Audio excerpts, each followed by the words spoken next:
sure everybody in the Southeast is dealing with it, not just us, but certainly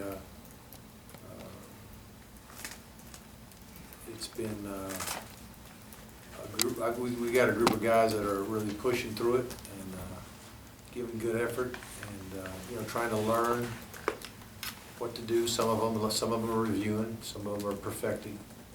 We have guys at different stages of development, but we are practicing a lot of times with as many as 4 groups. There's not anybody sitting around watching unless they got something going on, injury-wise, or if there's a reason. You're going to hold a guy out for one reason or another, but we're getting a lot of guys getting a lot of reps. That's a lot of film to watch and a lot of film to review, and a lot of installation at this time of the year. I think the 5 days of one-a-days has helped us do better when it comes to installation, as far as doing a better job of not just going from, used to be if you had a 2-a-day practice, you might install what you're going to put in for that practice, and then the meeting in between, you're watching a little bit of that film, but then half the meeting you're installing for the next practice. And I felt like we were always in a rush back in those days, but now we have time to really practice it, install it, practice it, watch the film in the evening, start it the next day over with another install. And it's been good for us. We did some red zone today and some 1-minute offense today, and just kind of got that off the ground. So with that, I'll open it up. Were the freshmen kind of overwhelmed first day in full pads, or they think? I don't think they were. A lot of the freshmen were here in the summer, in the spring, and most all of them in the summer. And so I don't think they were. We didn't tackle to the ground today. There have been years we've done that, but we decided not to.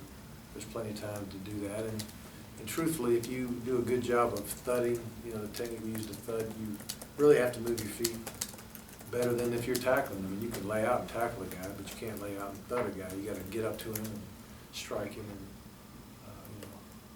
And it's really, it teaches tackling maybe as good as tackling itself, so if you do it right. Mark, last year, upon your the 5th practice, you mentioned that although the potential was there with the team, they didn't quite have the consistency that you looked for. Right. A year later with this team through 5 practices, as far as consistency? Well, it's hard to judge that right now because we are working so many guys. Depends on what group you're looking at. The ones are obviously a group that are closer to being where they need to be than some of the guys in the 3 and 4 units that are just starting to figure it out. So a lot of moving parts right now. We're doing our very best to get a look at everybody, see what they can do. We do a lot of special teams drills to just see the talent base, the new talent base, and how well they can perform the tasks that they need to be able to do to be a good special teamer. So we're ironing that out, trying to figure out who should be where. Remember last year we started out with Sonny Michelle, maybe 4th or 5th team on a kickoff coverage depth chart, and he ended up starting the first game. I think he made the first or second tackle on the kickoff of the year. So guys can move up pretty rapidly if they're young and show some promise. With the quarterbacks, who's been the most consistent, accurate leadership? I mean, who's showing those things? Well, I know I'm not going to give anybody any kind of hint, but the reality is they're all, they are getting reps with the 1s, they're getting reps with the 2s, they're getting reps with the 3 units. We've been rolling them through like we said we would. We're on basically the 2nd rotation of that. Tomorrow's practice 6 would be everybody having 2 shots with each group. And it's really a different evaluation when they're with certain groups. If you're with the 1s, you probably have a little bit better protection. You have more guys knowing exactly what to do. You might have a few more guys break open. If you're with the 3, sometimes a guy may have a missed assignment. All of a sudden there's some in your face, and you got to react to that. And that's football, and that's part of the quarterback position. Is how do you handle getting sacked, or how do you handle pressure? Do you throw it up for grabs? Do you make poor decisions? So we're really evaluating them under different circumstances, which I think is good.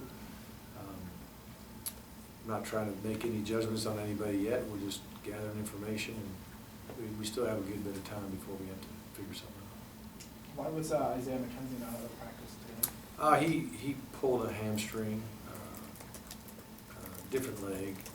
We don't think it's, real severe, but those things take a while. They take a minute. James Deloach as well had a hand wrap today. Yeah, he had a fracture in his hand, but he'll get clubbed up pretty quick and be practicing. But I don't know if it'll be as early as tomorrow, but it'll be pretty quick. He won't miss much. You mentioned guys develop at different paces, and you've talked in the past about the guys that get overlooked, or the returning players who are younger, but everybody focuses on the starters and the freshmen and the guys in the middle. Are you seeing some movement there from some guys that haven't played a lot, but they've been in the program? Well, some of them move up by virtue of attrition. Seniors leaving, juniors going pro, whatever it may be. So when people that are ahead of you leave, you usually move up, but you still got to compete for the young bucks that are coming, or the young men that are coming up behind you. But do you see a just difference? there's 105 out there. There's so many of them, doing so many things that it's hard just to grab one name.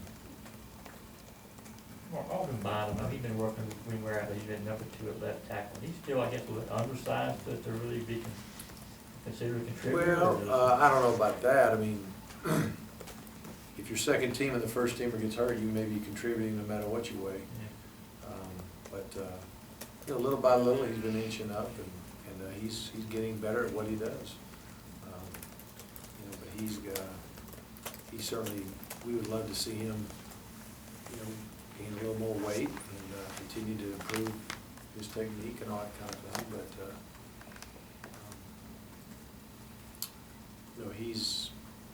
I think he's moving in the right direction. What do you weigh now, do you know? I don't know. Coach, I noticed you guys had those black patches on the back of the jerseys, and I've seen those before, and those are usually like the GPS units and things like that. I mean, are you guys using those, and kind of how are you using them? Yeah, we're just using them for the first time, and what it's doing is just giving us an idea of the volume of running. How much distance are these guys traveling? What speed are they traveling? How often do they hit maximum speeds and things of that nature. You learn a lot about just the volume of work that they're doing. And it's just, we're still learning how to use them, and we're also still learning how to use the data to help us, because we really don't have anything to compare it to. But when you feel like you've got, for instance, if there's a camp where you feel like we really did a good job of the amount of practices, the amount of time in practice, the amount of time per drill, how do we do injury-wise and all that, and if you had a really good year in a lot of those areas, you may gauge that as your point of reference for the future, to try to keep it somewhere in that range. On the other hand, if you have a lot of injuries, a lot of pulls or whatever, you might say, hey, maybe we're going too far. Or if you find out it happened period 19 or after 3 point however many miles of running that day, you might be able to adjust some things and take care of the change your practice habits to help these guys. That's what we're trying to learn. Sorry, I know it's really early, but at receiver, besides Malcolm, obviously, any other names kind of standing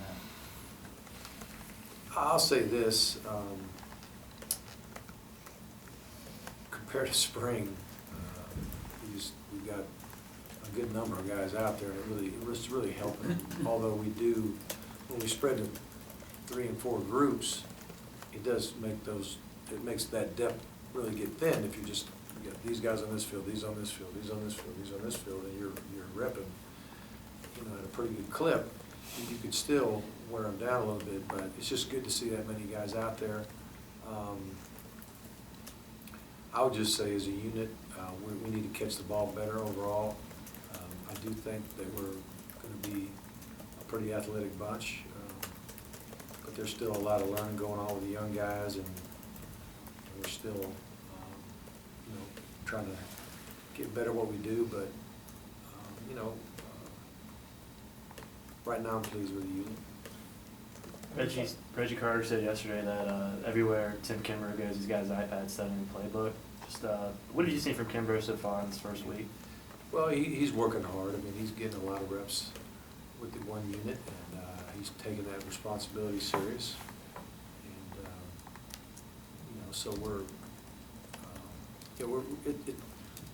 I don't know if you could compare it to Ramit, but you know, 1 year Ramit was outside linebacker, not getting much playing time, and then you know, then his time came to at least seize the moment, and he seized the moment. You know, Ramit did, and I think Timmy's trying to do that as well. But you know, there's a lot of good competition, and he's got to just keep working. It looks like Terry Godwin's been getting a lot of run early in practice. What has he sort of done to sort of separate himself from the other group of freshman wide receivers? I wouldn't say he's done that. I'd say he's working hard and learning like the rest of them, and you know, just getting better every day. Did you see or hear about Coach Eckler's comments about the middle linebackers yesterday? And already ahead of last year, and the technical wise, it might be the best in the country. Well, Coach Eckler's a very positive, upbeat guy. Yeah. And, you know, everybody's got a long, you know, a ways to go yet, but he is he definitely is a positive. He's a positive guy. Given what you guys might be planning for McKenzie at receiver, I know you'd like to have him out there, but is there concern about his hamstrings? You know, or I mean, I'm not alarmed like, oh my goodness, this guy won't be able to make it. I mean, I expect him to heal up and be ready to go. Sometimes guys with hamstrings end up being a little bit fresher than the rest of the nation. Not that you want that to happen, but you know, so I'm going to look at the bright side too on that one. But I'm not concerned right now. I think he'll look well and be fine. with Bing Dukes, did you guys look at maybe putting him at fullback again, or exploring that with him? You know, it didn't come up again, but the first time around, he was very good to go there and give it a go. But his heart's at linebacker, and I really respect this kid. He really does love Georgia. He was very, you know, kind of sad to leave, but he loves football too. He loves to play, and he just felt like he might have a better opportunity elsewhere. And similar to my son John, you know, he was at school and wasn't playing, and felt like if he went to another place he'd have a better shot, and ended up being a 4-year starter, had a great experience, and I wish the same for Dietrich. Anybody else? Have one more, you ready? All right, y'all, have a wonderful day. Thank you.